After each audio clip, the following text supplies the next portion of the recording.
All right, man. Detroit Lions got a big win. It was an ugly win. It was a game in where neither one of these teams played their starters in the preseason, and it kind of showed up a little bit. The Rams was wounded on the offensive line, suspension, injuries. Puka Nakua went out. I think everybody held their breath when Jamison Williams got injured as well too. But the Lions found a way to win it at the end of the day. One of the things that I did like that the Lions ended up doing at the end of the game, they lined up, say yo 11 versus our 11. We gonna pose our will. We gonna take it and take this rock and run it down y'all throat. No Diddy, and that's what they did. Excuse me. That was physical football. They got back to their identity of football, and they ran the ball 31 times. I would say 29 times was a design run. Maybe didn't like Jameer Gibbs was 100% tonight. Um, I got that impression that he wasn't 100%. But one thing I did understand was he like Montgomery jumped it off. Gibbs rode the middle of the game. No, did he? And Montgomery was fresh and he came in. He closed the game. Goff looked terrible tonight once again. When he moves his feet off the spot, the ball is going in the dirt. It's predetermined. The ball is going in the dirt. When Jared Goff moves his feet in the pocket or shuffles his feet to get mobile, the ball is going in the dirt. We've seen it plenty enough times.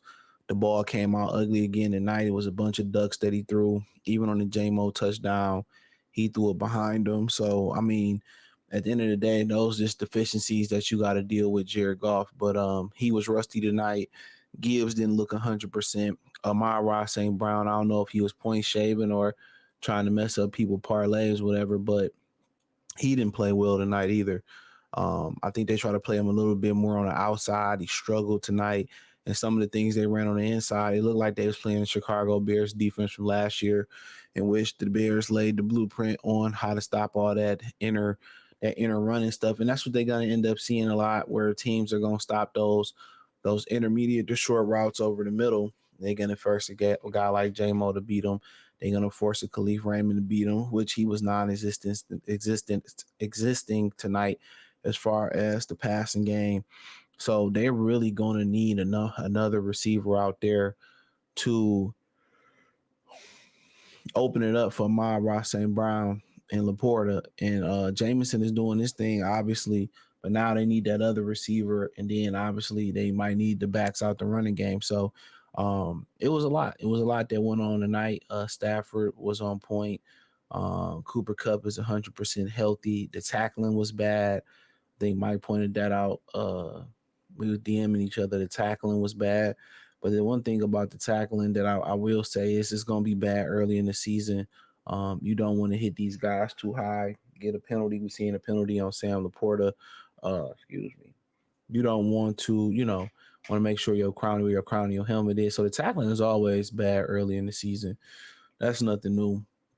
Um, but and I'll get to the defense. But honestly, from what I've seen from them tonight, um, they're going to have to come up with more wrinkles and be more creative in how they get the ball out the backfield and how they get the ball to Laporta and how they get the ball to St. Brown tonight. They completely had a great game plan to shut that down. Now, personally, what I would have done, I just would have did what they did that last drive. I would have done it early. I just would have lined up and just put a hat on the hat and play action. And I would have forced them to commit to the box. Then I would have looked to get the ball to St. Brown and then Laporta. But they're gonna see all the attention this year. You knew they was gonna make an adjustment. So now the adjustment the Lions have to make, they gotta find another receiver. Yeah, I gotta find somebody else to step up on the outside of JMO. Cleve Raymond gave you nothing as a receiver. They didn't even he didn't even nibble, he didn't even nibble on your wrist. You know what I'm saying?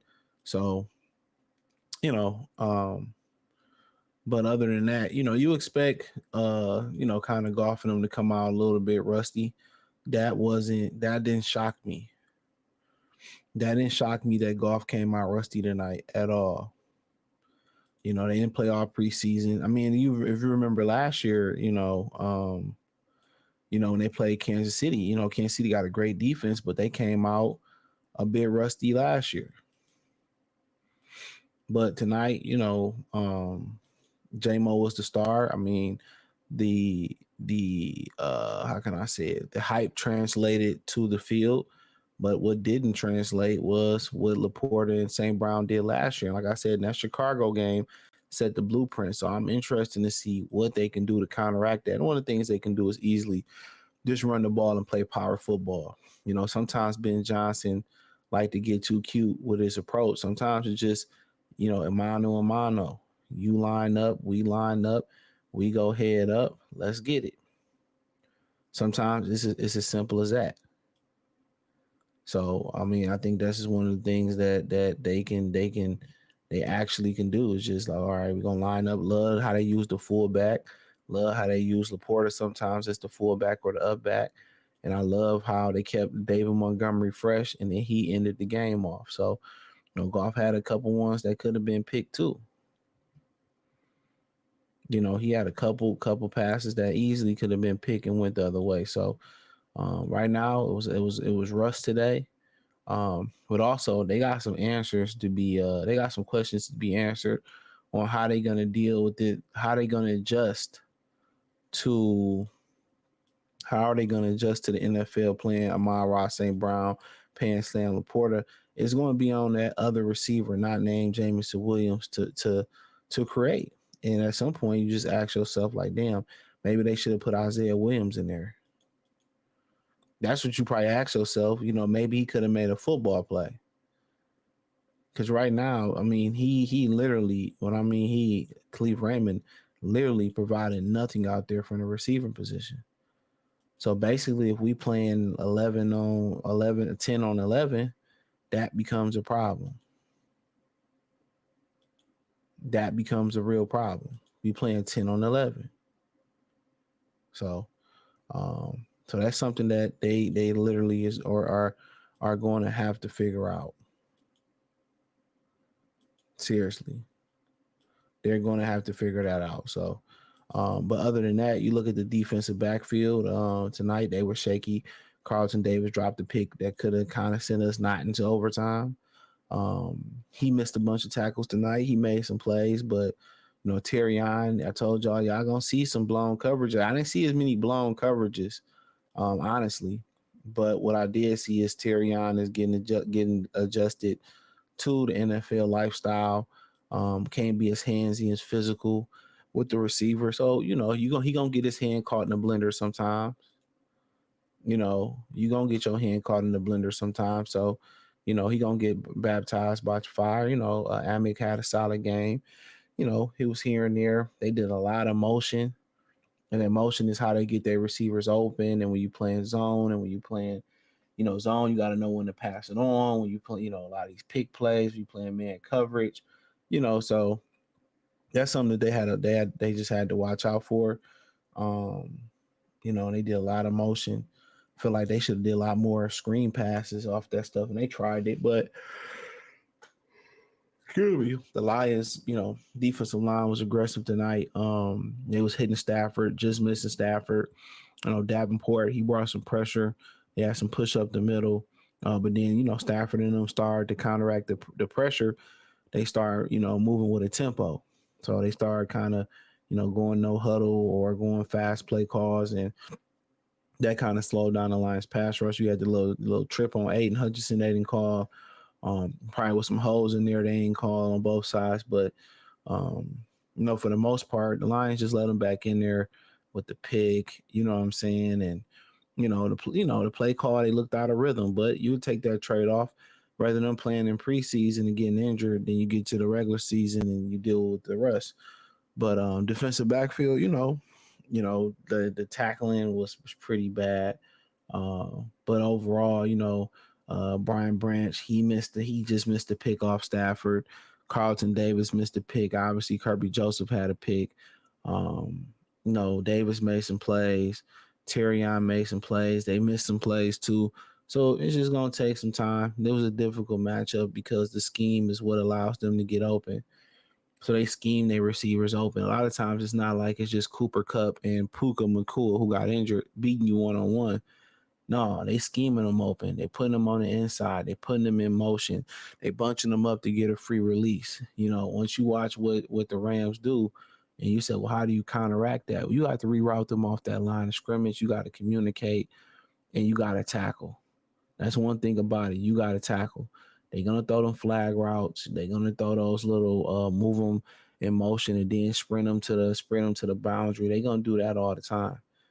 But what you got to be comfortable is rerouting them. You let them get that free release. It's pretty much a wrap. When you do jump those routes, like Branch and like Carlton Davis, you got to catch those. But no, the DBs they gonna grow together. The linebackers was real solid tonight. The tight end was getting off, but that's what happens. You gonna sacrifice Puka Nakua and Cooper Cup not killing you, and if you know the tight end kill you, that was like all right, you can beat us. But overall, once you start looking at these stats, they ran the ball 23 times tonight, and Stafford threw a 49. That's probably why they lost. Without DJ Reader being in there, they did have a little bit of success running it, and that's kind of saying that lightly because um, they just was over 3 yards of carry. You know what I'm saying? But a lot of that motion is what opened up that run. So Lions did solid stopping the run. And Stafford just made some throws under duress. His receivers caught some balls. Demarcus Robinson caught a couple balls. Tyler Johnson, you had the missed tackle by Carlton Davis about Tyler Johnson. They used to play in Tampa together. So he missed the tackle. He almost went the distance. Cooper Cup 114 catches, 110, one touchdown. A lot of his catches was, like I said, it's play design. They designed him to get open. It's different. Like when you talk about a Marvin Harrison playing on the outside and he beating his guy every time. Like they designing for these guys to get open. That's the crazy thing. The play designs are great. And I'm to take away from their talent because they still got to catch it and yak it. But overall, Goff was sacked twice. Um, One of them sacks I remember he held the ball too long. Sacks by Jared Verse and sacks by Byron Young. But they had a great game plan. They did exactly what Chicago did to them last year. So they got to have some counters to that. You know what I'm saying? So I don't know when Allen Robinson or DPJ or Tim Patrick will be ready, but they're gonna need them immediately. And then offensively for the Lions, Goff 217. That kind of was rusty tonight. The ball was throwing ducks here and there. He was trying to force it to St. Brown a couple times. They knew to take away Sam Laporta, so you take away Sam Laporta, Amon St. Brown. Who else you throwing it to in the red zone? You know what I'm saying? So like I said before, that people seeing how important that Josh Reynolds actually was for real. But J-Mo stepped up huge. Had the little injury early on, came back A1. Probably want to just stick to throwing the ball to him instead of running with him right now. But other than that, it was the J-Mo show, and he had a few support out there. They sacked Matthew Stafford 2 times. It seemed like it could have been 22 times, but with the new rules where you can't hit the quarterback, you had the little thing where Aiden Hutchinson hit him a little low. But the sacks were by Aiden Hutchinson got one late, and then Levi Nazorke and Marcus Davenport split one. So they was getting pressure all night, but it's hard to tackle these quarterbacks today because you can't hit them high, you can't hit them low. So, but overall, it was a game that the Lions would find a way to lose, and we would cry SOL. They found a way to win this game. It was grit, and they got back to their true identity, which is 11 on 11 football. Our tight ends, our receivers, up back. Everybody gonna block. The quarterback gonna have to block, and we gonna impose our will on you. And that was a gritty ending. I mean, Ben Johnson got it together, and I think that should be the identity until they find that next receiver that can help them in the evolution of this offense. So I think it should be a hat on the hat. It should be Montgomery versus everybody. It should be Jameer versus everybody. If you got to throw Reynolds and Sack back in there, you throw those guys in there too. I think they should impose their will and put a hat on the hat and just run the football early on and play action to find a way to get the ball to their playmaker. So, but the Rams played a good game. Stafford wanted it. He made some amazing throws out there tonight, but they beat Stafford up. So they really did beat him up. And, Goff was, for the most part, was clean. For Goff it's just to the point where he got to move his feet off the spot, the ball going in the dirt, and that don't like that's ever going to change. So, but yeah, good game, 26-20. The Rams play they next game. They are taking on the Arizona Cardinals, which oh man, they should have won that game today over Buffalo. They just choked and they missed Marvin Harrison Jr. for a wide open touchdown to win that game. But there's neither here nor there. And we played the Bucks, who played a really good game versus the Washington Commanders today. So the Bucks, Baker Mayfield was on fire. They looking rare form. Godwin looked good. Evans looked good. Their running back looked good.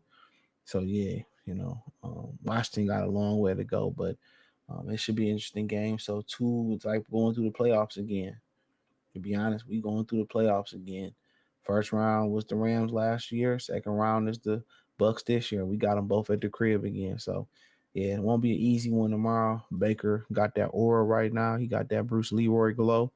Um, so that won't be an easy one. So hey, check out the Lions post game reaction playlist. Check out Detroit Lions talk playlist. Hit the link tree. The first link in the description. You can find me on X, Facebook, Instagram, Spotify, Anchor, Cash App, Venmo, PayPal. Cash App CJ Good 313, Venmo CJ Good 313. Check out my main channel right here on YouTube, Goodfella TV, for more sports, music, news, entertainment. Appreciate y'all for supporting the channel. Peace.